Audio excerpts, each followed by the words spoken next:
Here at CitrusTV, we like to make you money no matter where we are, inside the studio and today, outside the studio. It's time to beat the bookie.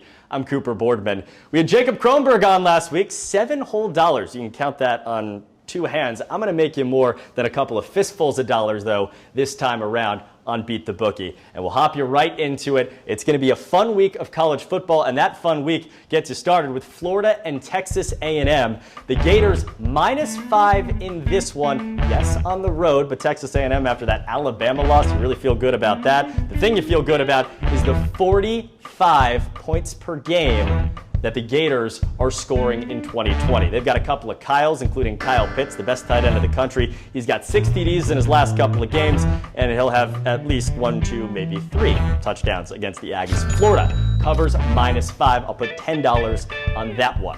That's 1. 2 is Virginia Tech and North Carolina. This has all of a sudden become a top 20 matchup. I'm going to be honest, I looked at that line. You should look at this line too and say, I'm not really sure. It's a good line. Heels and Hokies within 10 points. Maybe the Hokies get a win. I don't know. So we're going to stick it with the over-under. The number is 57.5 points in this one.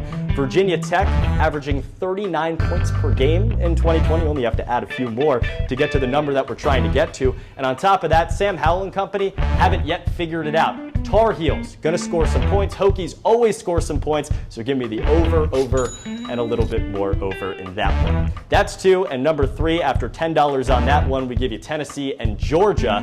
This SEC matchup, top 15. We've got the Volunteers, we've got the Bulldogs, between the hedges. Doesn't get a lot more fun than this on a Saturday afternoon. And we give you Georgia, -12.5. That's a really interesting line, but it gets even more interesting when you realize that there are going to be thunderstorms, rain, it's going to be ugly, it's going to be raining, their little Bulldog mascot's going to be all sopping wet. I don't know.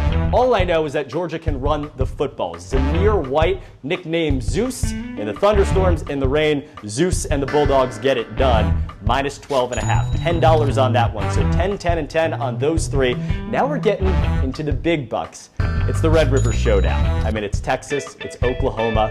Texas is number 22, and somehow they're not favored. So I'm putting $20 on this game at the State Fair in Texas, and I'm giving all of that money to the Longhorns, covering +2.5. I actually think they might even have a shot to win this game outright against the Sooners. Haven't liked what I've seen from OU so far, and I love what I've seen from the Horns, just being able to win games when they need to. The thing to know is under the Tom Herman administration at Texas, he's been really good in games after he's lost. Lost to TCU a week ago.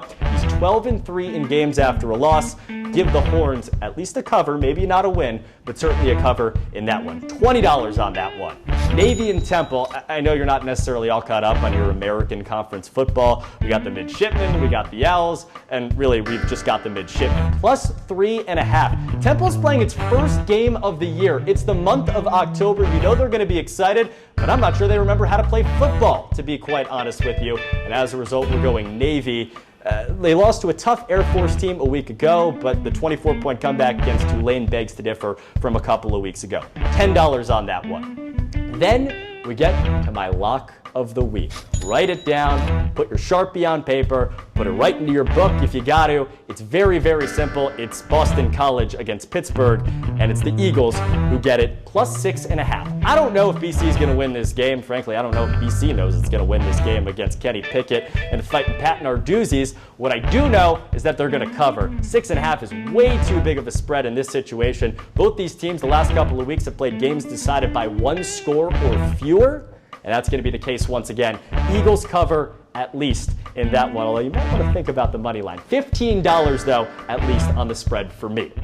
Dog of the week, Florida State. Notre Dame every year seems to play this game where we don't really know why it's so close. At home, and this is going to be that game in 2020. Florida State is talented. +20.5 is way too many points, and the Noles are going to figure it out. I'm still busy thinking about week 1 where Notre Dame just couldn't get Duke off its tail. Florida State can maybe follow that blueprint a little bit, and the Noles and me got $15 on that game.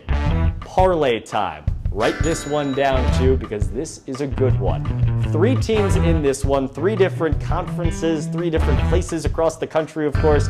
Virginia starts us off, -7.5. They're playing an NC State team, and if you've watched their games, they've frankly overperformed in their first few games of this year. Syracuse money line. We all know it here in the Salt City that Syracuse being a dog in this game is a little bit ridiculous against 0-4 David Cutcliffe. Syracuse gets the win in this one. Money line in that one. That's 2. And the third leg of this is, maybe you're not necessarily watching UTSA football all that often. The Roadrunners, I've got you covered. They're going to cover. +34.5 against BYU, the number 15 team in the country. Give me UTSA. And that's your parlay. +647. So put $10 on that. Win $64.70. Go like this. Walk out and take your money. I'm going to win you some money this week on Beat the Bookie. That'll do it for us. Hopefully back in the studios next week for Beat the Bookie. But we'll win you money no matter where we are. I'm Cooper Boardman, and we'll see you next week.